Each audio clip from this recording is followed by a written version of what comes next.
प्रधानमंत्री नरेंद्र मोदी ने देश के नाम संबोधन में कहा था कि जब देश एकजुट होता है, नेशन फर्स्ट की भावना से भरा होता है, राष्ट्र सर्वोपरि होता है, तो फौलादी फैसले लिए जाते हैं।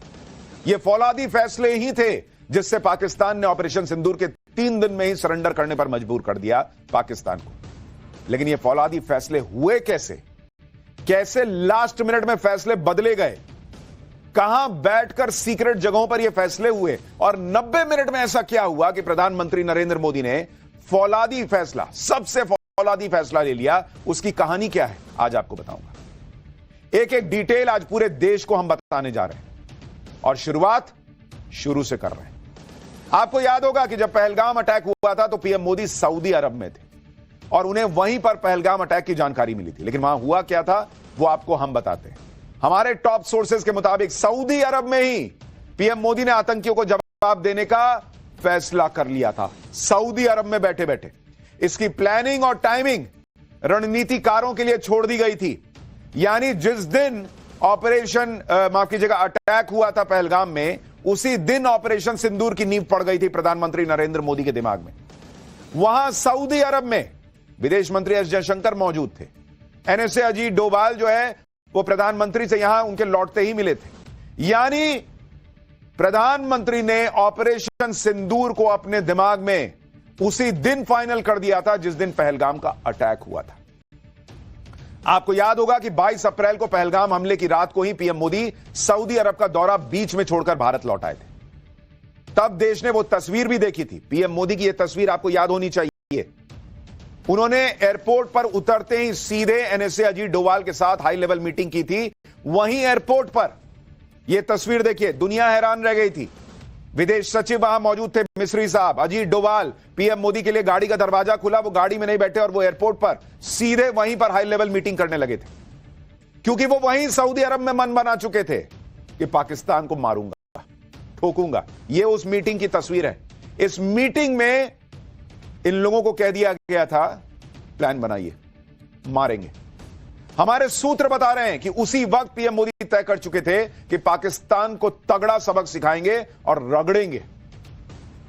पीएम मोदी ने जब फैसला कर लिया कि पाकिस्तान को इस बार किसी भी कीमत पर छोड़ेंगे नहीं, तो उसके बाद ऑपरेशन की प्लानिंग और टाइमिंग पर चर्चा शुरू हुई। अब आपको हमारे टॉप सोर्सेज के हवाले से बताता हूं कि ऑपरेशन सिंदूर प्लान कैसे किया गया। 23 अप्रैल यानी अटैक के अगले दिन से लेकर 5 मई तक, यानी अटैक जो पाकिस्तान पर अटैक हुआ उससे एक दिन पहले तक 47 ऐसी मीटिंग हुई जिसमें स्ट्रैटेजी बनाई गई। यह मीटिंग बिल्कुल किसी अज्ञात सेफ हाउस में हो रही थी, यानी मीडिया की नजरों से दूर, दुनिया की नजरों से दूर। आप इस दौरान देखते थे कि पीएम मोदी जो है वो एनएसए से मिल रहे हैं, फलाने से मिल रहे हैं, ढिमकाने से मिल रहे हैं। उन मीटिंग में पीएम को सिर्फ ब्रीफ किया जाता था कि क्या हो रहा है, नहीं हो रहा है। लेकिन असल प्लानिंग किसी अज्ञात सेफ हाउस में हो रही थी। किसी को कानो कान इसकी भनक तक लगने नहीं दी गई। और आप सोचिए 47 मीटिंग हुई, 47 मीटिंग, ये हमारे टॉप सोर्सेस कह रहे हैं। उसके बाद ऑपरेशन सिंदूर जो है वो फाइनल हुआ।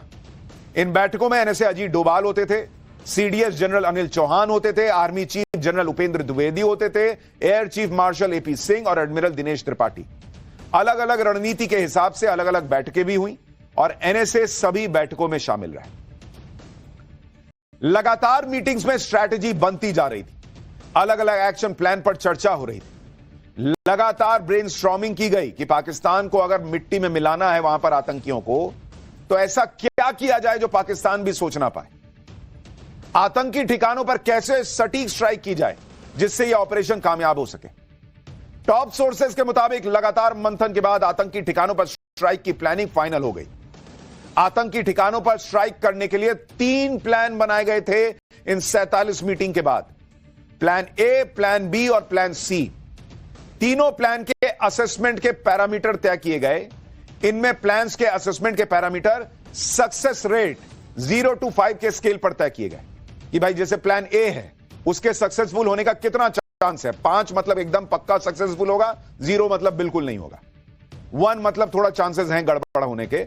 इस तरह से उसको सक्सेस रेट पर इन प्लान्स को बांटा गया कि प्लान ए के सक्सेस रेट इतना है, प्लान बी का इतना है, प्लान सी का इतना है। फिर इसमें मापा गया कि अपने हथियार और उनकी रेंज क्या रहेगी अगर हम प्लान ए के साथ जाते हैं या प्लान बी के साथ जाते हैं या प्लान सी के साथ जाते हैं। उनके हथियार और उनके रेंज की को भी मापा गया कि पाकिस्तान इसमें हमारे साथ क्या, अगर रिटेलिएट करेगा, जवाब देगा, रोकने का प्रयास करेगा तो क्या कर सकता है, इसको मापा गया। और इंटरसेप्शन का चांस क्या है, इसको भी फाइनल किया गया। यानी ये सारी चीजें देखने के बाद प्लान ए, प्लान बी और प्लान सी बनाया गया। जो प्लान बन रहे थे उनमें एक एक चीज का ध्यान रखा जा रहा था, बारीक से बारीक बात पर ध्यान देकर उसके हिसाब से प्लान फाइनल किए गए। लेकिन आगे क्या हुआ उसे भी आपको बताता हूं। मसूद अजहर के साथ क्या हुआ है, आतंकी मसूद अजहर के साथ, वो तो सुनेंगे तो हैरान रह जाएंगे। लेकिन पहले अभी सिलसिलेवार ढंग से चलते हैं। टॉप सोर्सेज के मुताबिक पहले यह तय हुआ कि प्लान ए एक्टिवेट होगा। प्लान ए के तहत पाकिस्तान पर हमले की स्ट्रैटेजी बन गई थी, स्ट्राइक तय हो गई थी कि प्लान ए को ही हम करेंगे। लेकिन आतंकी अड्डों पर स्ट्राइक के 2 घंटे पहले, महज 2 घंटे पहले, प्लान ए की जगह प्लान बी पर फैसला हो गया कि नो नो नो नो, हम प्लान ए के साथ नहीं जाएंगे, हम प्लान बी के साथ जाएंगे। जैसा आप फिल्मों में देखते हैं वैसे ही बिल्कुल सीक्रेटली सब कुछ हुआ। और लास्ट मिनट पर, आप सोचिए अटैक होना है, तैयारी तीनों प्लान के हिसाब से कर ली गई थी, लेकिन लास्ट मिनट पर प्लान ए को बदल के प्लान बी कर दिया गया। क्योंकि प्लान ए में लास्ट मिनट पर यह लगने लगा था कि इंटरसेप्शन की आशंका, यानी पाकिस्तान इंटरसेप्ट कर सकता है, इसलिए हमले के 2 घंटे पहले प्लान बदल दिया गया। यानी उस दिन रात को 12:30 बजे के करीब अटैक हुआ था। आप ये मान के चलिए कि रात के 10 बजे के आसपास, 10:30 बजे के आसपास प्लान ए उसको हटा के प्लान बी जो है वो फाइनल कर दिया गया कि आप इस हिसाब से चलेंगे।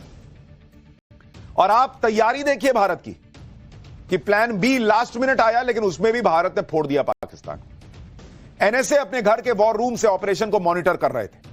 प्रधानमंत्री को पल पल ऑपरेशन की जानकारी दी जा रही थी और पूरी रात प्रधानमंत्री नहीं सोए। दुश्मन को किसी तरह की कोई भनक ना लगे, इसकी भी ऑपरेशन सिंदूर में पूरी प्लानिंग की गई। और इस तरह से प्लानिंग हुई जब पाकिस्तान पूरी तरह से अलर्ट मोड में था। एक होता है कि भाई सामने वाला थोड़ा हल्के मूड में है या हल्के मोड में है और आप गए ठोक दिए। नहीं boss, Pakistan full alert mode में था, क्योंकि प्रधानमंत्री तब तक कह चुके थे कि भाई हम तो इनको जो है वो एकदम मिट्टी में मिलाएंगे। पाकिस्तान के अलर्ट होने के बीच ही ऐसा प्लान तैयार हुआ कि पाकिस्तान को हवा तक ना लगे, भनक तक ना लगे और वो कुछ कर ना पाए। टॉप सोर्सेज के मुताबिक प्रधानमंत्री का ऑब्जेक्टिव एकदम क्लियर था। आतंक के खिलाफ युद्ध जरूरी है, यानी दुनिया को संदेश आतंक को नहीं सहेंगे ये जाना चाहिए।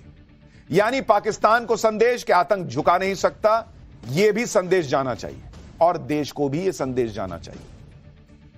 जब इस प्लानिंग के साथ स्ट्राइक की गई तो उसका नतीजा पूरे देश ने देखा कि ऑपरेशन सिंदूर में पाकिस्तान के 9 आतंकी ठिकानों को तबाह कर दिया गया। भारत ने सटीकता के साथ पाकिस्तान के आतंकी ठिकानों पर हमला किया था और पाकिस्तान को भनक तक नहीं लग पाई थी कि भारत ऐसा कुछ कर देगा। आप ये तस्वीरें देखिए, ऑपरेशन सिंदूर, 9 टारगेट जो पहले दिन भारत ने अटैक किया था। Plan B execute